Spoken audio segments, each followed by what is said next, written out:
Salut les troisièmes. Alors on se retrouve aujourd'hui pour faire la partie 2 de notre chapitre l'énergie en mouvement.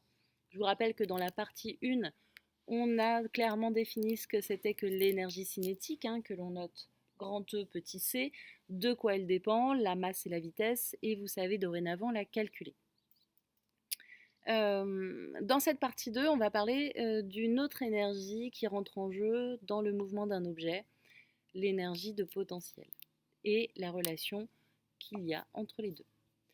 Je vous ai mis une petite activité pour commencer, pour comprendre un petit peu, et puis on la corrige ensemble pour en sortir une jolie conclusion. Alors allons-y. On nous parle de Philae, un petit robot qu'on veut poser sur une comète afin d'étudier la comète et puis sa trajectoire. Document 1. On nous définit clairement dans le document ce que c'est que l'énergie de potentiel. Déjà, on nous dit qu'elle se note grand E, petit p, et on nous dit qu'elle est liée à la position. Ce qui veut dire que si un objet se trouve en haute altitude, elle a une forte énergie potentielle, et plus elle baisse en altitude, plus l'énergie potentielle baisse, jusqu'à se retrouver à zéro au niveau du sol. Dans le document 2, on nous reparle de l'énergie cinétique, on vous donne la formule et les unités. Et on vous dit et on vous fait le lien entre les deux dans ce document 2. On vous dit que lors d'une chute, l'énergie potentielle de départ, donc on a dit qu'elle se baissait, et ben quand elle baisse, en fait, elle se convertit en énergie cinétique. Et on peut additionner les deux à n'importe quel moment de la chute, l'énergie potentielle et l'énergie cinétique, on retrouve la même valeur, puisque l'énergie peut se convertir, mais aussi elle se conserve. Document 3, on vous donne les caractéristiques de Philae. On vous dit que Philae fait un volume de 1 m3, qu'elle pèse 100 kg, que la vitesse moyenne au cours de la chute est 2,8 km/h et que sa vitesse maximale juste avant l'atterrissage est de 3,6 km/h.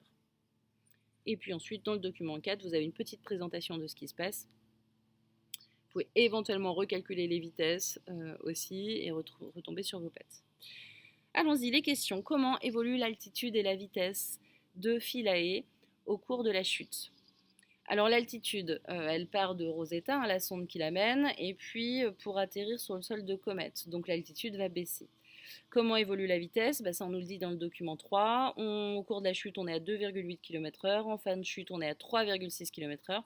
Donc la vitesse, elle augmente en cours des chutes. Donc altitude baisse et la vitesse augmente. Question 2. En fonction de qu'on a répondu à la question, comment évolue l'énergie cinétique et comment évolue l'énergie potentielle? L'énergie cinétique, on sait qu'elle dépend de la masse et de la vitesse. Alors la masse de Philae ne change pas, c'est toujours 100 kg. Par contre, la vitesse, on sait qu'elle a augmenté au cours de la chute. Donc si la vitesse augmente, l'énergie cinétique, elle va forcément augmenter aussi. L'énergie potentielle, elle est liée donc à la position, à l'altitude. On a dit que l'altitude baissait, donc l'énergie potentielle, elle aussi, va baisser. Question numéro 3. On vous présente deux graphiques, diagramme bâton, un qui correspond au début de la chute et un qui correspond à la fin de la chute. On vous demande de retrouver où est l'énergie potentielle, où est l'énergie cinétique et où est la somme de ces deux énergies. Donc on a dit que l'énergie cinétique augmentait au cours de la chute. Donc quel est le diagramme? La couleur du bâton qui correspond à une augmentation, c'est le diagramme numéro 1, le bâton numéro 1, la couleur rouge. Celui-ci, au début de la chute, il est petit, il est grand dans le diagramme fin de chute. Donc ça, c'est l'énergie cinétique. L'énergie potentielle, on a dit qu'elle baissait, elle est haute en début de chute et petite en fin de chute. Donc ça correspond au diagramme bleu. Et donc le troisième, c'est la somme des deux énergies. Pas par devinette, mais parce qu'on sait que de toute façon, à chaque fois qu'on additionne les deux, n'importe quel moment au cours de la chute, on a la même énergie, puisque l'énergie elle se convertit, mais elle se conserve.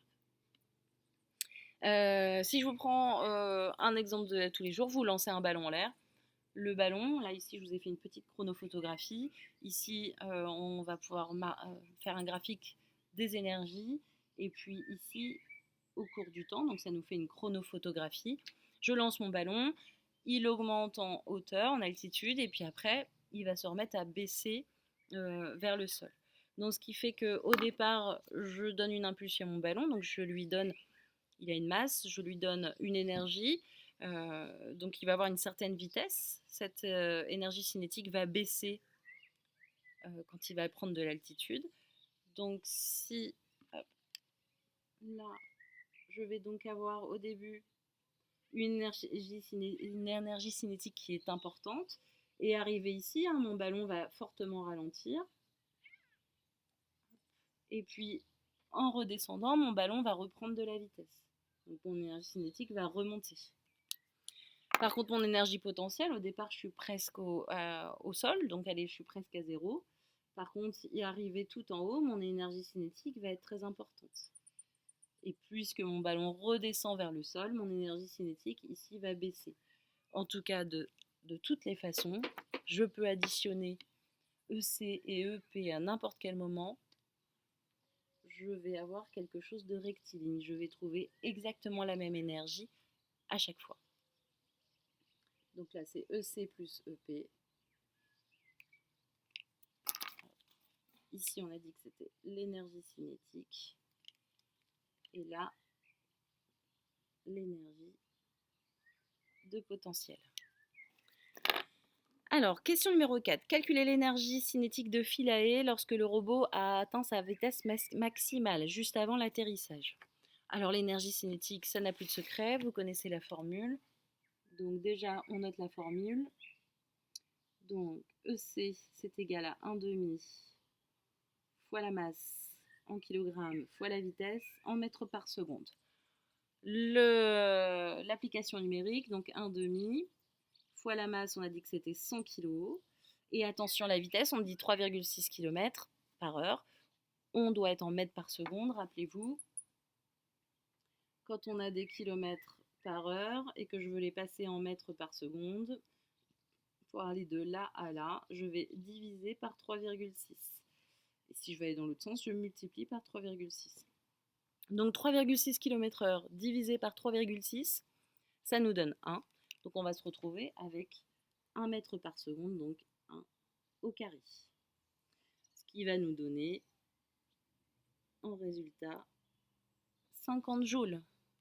L'énergie cinétique à l'atterrissage est de 50 joules.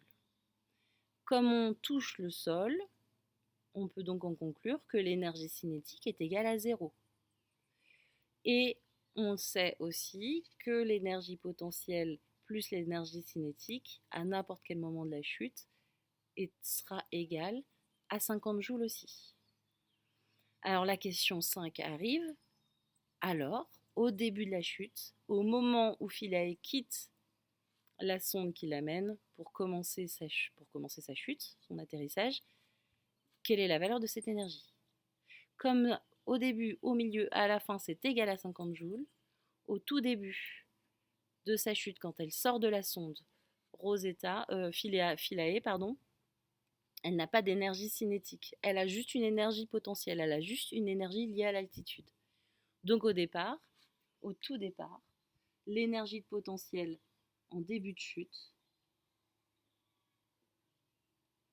sera forcément égale à l'énergie cinétique en fin de chute.